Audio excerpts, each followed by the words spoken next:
it's like paralysis by analysis. Like there's so many things you're being told and it's thrown in your face as to this works, this works. But then you just like, you freeze. You're like, you know what? I don't know what to believe. I'm just not even going to mess with this. And they push that their goal of getting healthy or losing weight or whatever it is off the table because of that. That's the thing, is that with all the stuff that's regulated in the world, like why is that information not more regulated, you know? And the thing is that every body is a different person. So it's going to take a different measure of effort for everyone. You know, there's some people that, I'm just going to preface this with, I hate them, that they have great genetics and they can eat like shit and like look amazing. I always call it the friend diet, you know, like don't do the diet your friend is just because it's working for them. You know, if Angie, if you and I were on the same diet, it might be too few calories because we're very different in height.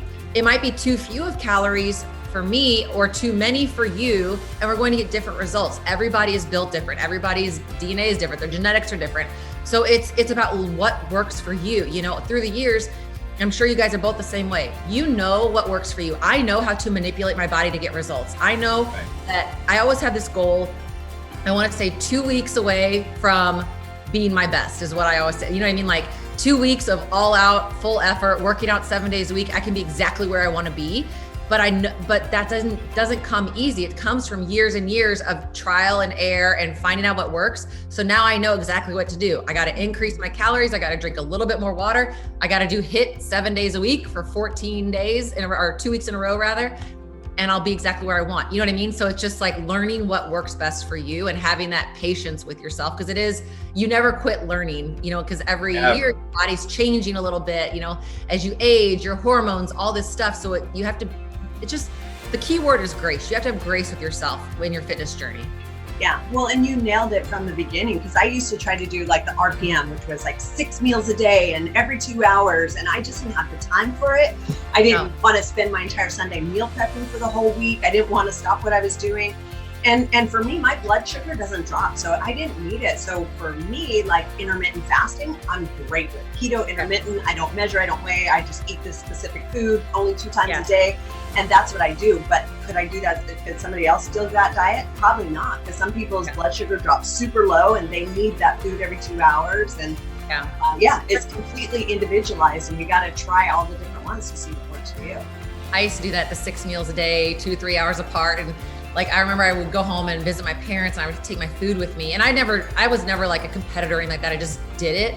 Yeah. And my mom was like, God, you're like a baby on a feeding schedule. And I was like, I really kind of am. But I remember I had a photo shoot for a fitness coach and I was with all these fitness competitors and I've never done that before. So I was putting so much like stress on myself to be able to quote, compete with these people. So I didn't look like I was like the outcast in this group of this photo shoot. So I was like, if you would tell me to eat 3.76 ounces of salmon, I was eating 3.76 ounces. Like it was to the letter. And I remember I went home because the photo shoot was on Mother's Day. And I went home the Saturday before to celebrate with my mom and dad for Mother's Day.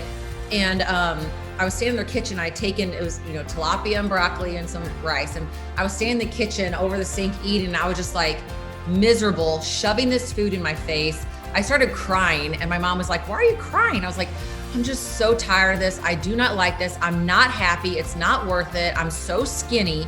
And it was after that photo shoot that I was like, I'm not doing this again. And I just stopped. And now I'm kind of with you, Angie. Like I'll have a protein shake and then I'll train and then I'll eat 2 meals a day and like a snack and I drink a ton of water. And it's where I find myself not only feeling my best, but I stay in my zone of genius longer. And I call it that because like I feel like I'm more sharp and focused.